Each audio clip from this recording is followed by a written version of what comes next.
இப்போது அந்த ப்ளவுஸோட பட்டி பகுதியை எடுக்கிறோம். இந்த மாதிரி மிச்சம் இருக்கும். இதை அப்படி ரெட்டையாக நம்ம மடிச்சுக்கணும். ப்ளவுஸ் எடுத்துக்கணும்.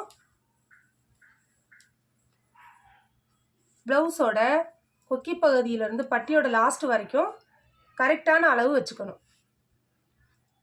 இந்த கரெக்டான அளவுலேருந்து 1/4 இன்ச்சு தள்ளி, ஏன்னா நம்ம இந்த துணி உள்ளே கொடுத்து கொக்கி பகுதி மடித்து தைப்போம், அதுக்காக 1/4 இன்ச்சு தள்ளி மார்க் பண்ணிக்கணும்.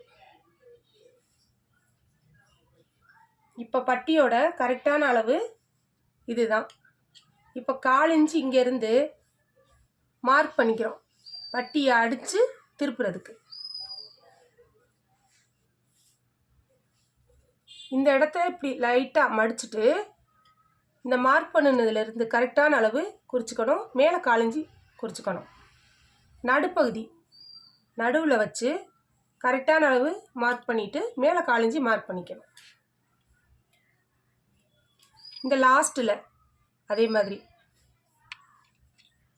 மார்க் பண்ணிட்டா இந்த ப்ளவுஸோட பட்டி பகுதி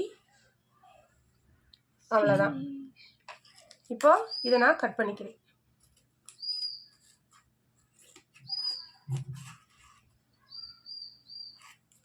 இப்போ இந்த நான் கட் பண்ணுறதுல எக்ஸ்ட்ரா அந்த கொஞ்சம் துணி வேஸ்ட்டாக போகுது.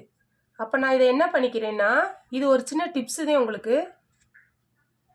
இதை நான் நல்லா ஃபுல்லாக அப்படி கவர் பண்ணி இந்த அளவு சொன்னேன்னா, இப்போ இதுலேருந்து எக்ஸ்ட்ரா 1/4 இன்ச்சு நான் சேர்த்துக்கிறேன்.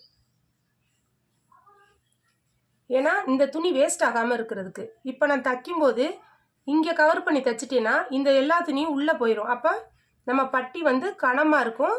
செஸ்ட்டு கரெக்டாக நிற்கிறதுக்கு அது ஒரு ஹெல்ப்பாக இருக்கும். இந்த மார்க் எல்லாத்தையும் அப்படியே மேலே ஏற்றிக்கிறேன். நீங்கள் தைக்கும்போது கண்டிப்பாக இது எல்லாம் உள்ளே போயிடணும். இந்த தையலை தைச்சிடக்கூடாது. தைச்சிங்கன்னா பட்டி பெருசாயிரும், ப்ளவுஸு சொதப்பிடும். இப்போ கரெக்டான அளவு இது எல்லாமே தையலுக்கு உள்ளே போயிடும். பட்டி கனமாக இருக்கும். இங்கேருந்து இங்கே நான் இறக்குனதை இங்கே நான் ஏற்றிட்டேன். இப்போ துணியும் வேஸ்ட் ஆகாது, பட்டியும் உங்களுக்கு ஸ்ட்ராங்காக இருக்கும். இந்த ப்ளவுஸோட பட்டி பகுதி முடிஞ்சிச்சு.